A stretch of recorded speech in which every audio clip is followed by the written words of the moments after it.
emerge? Is it the only way? If you missed the article on our website about AI, we basically tried to see where humanity could have been heading with our developments in technology, and specifically with AI. This is what led me to create a timeline tree. The abandoned mission timeline is one where we quite literally abandon the mission. We don't create AI, but just create smarter machines.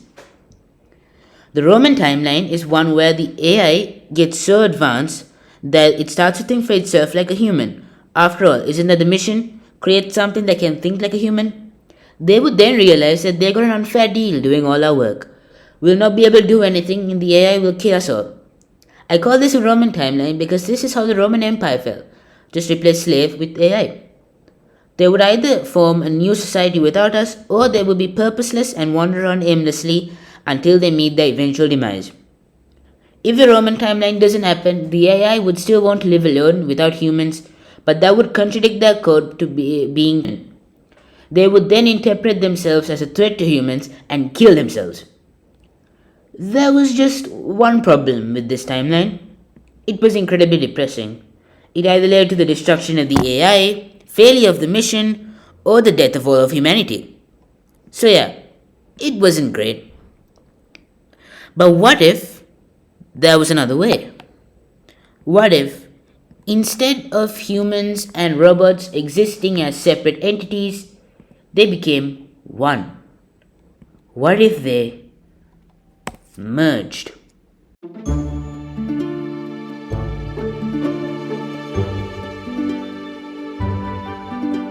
Two possibilities for how this may be achieved. Let's take a dive into each one of them. Possibility number 1, AR glasses. In reality, traditional activities would be replaced with augmented reality activities. For example, take running. If you are the runner, gone are the days where you'll just be sweating it out on the field. Instead, you'll just be controlling a robot, and due to augmented reality, it would seem as if you are running there. This is good because there is a certain limit to how good a human can be, while a machine can keep on improving.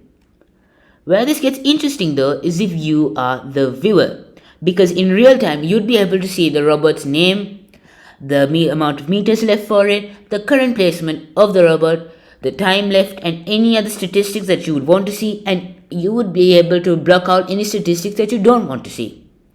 This is pretty cool, right? In this reality, you'd see your AR apps floating around, but you'd also see your new best friend, your AI best friend. He'd always be there and always willing to help you with a smile. It sounds like paradise, right? No. There are a few problems. Mainly being that it's not really a merge.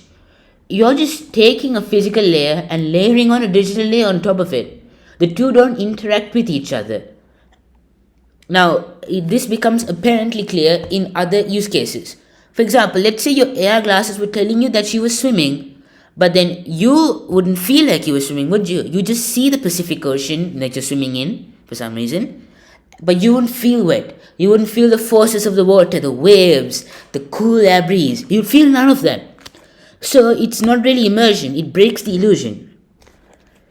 To really achieve this, you just need to buy these huge machines. But that's not practical because for every different activity, you're going to need a different machine.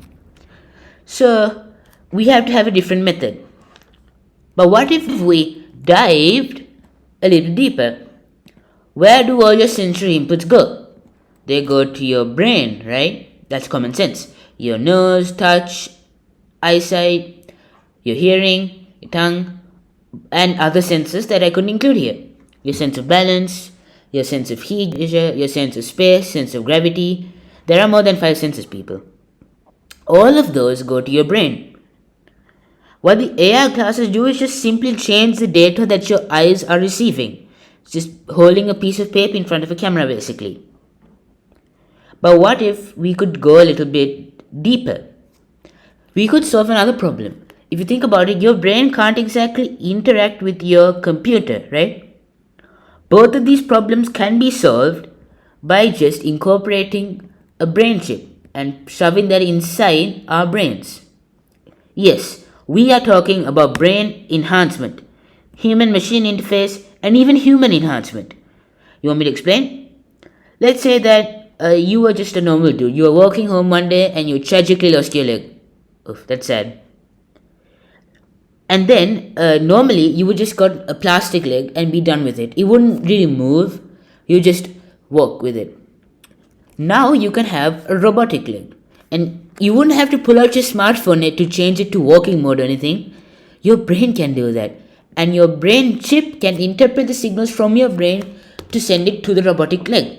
Your brain will just be thinking of walking, and as it's doing that, it'll naturally send electrical signals to your long departed leg to start walking.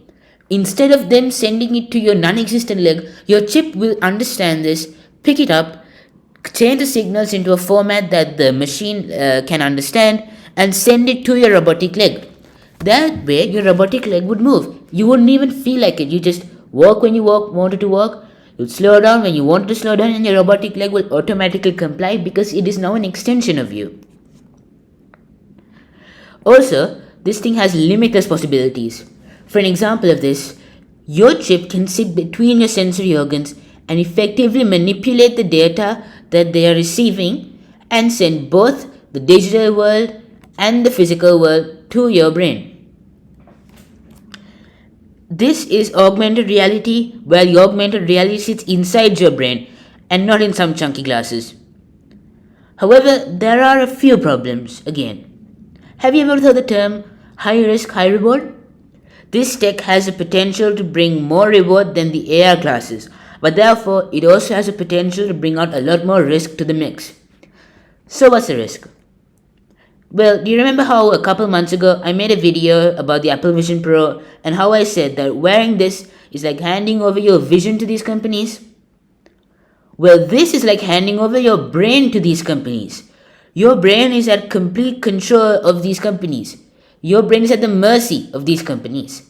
Imagine if these companies just randomly thought to shove advertisements into your brain while you're sleeping, while you're having a shower, while you're, watching Netflix.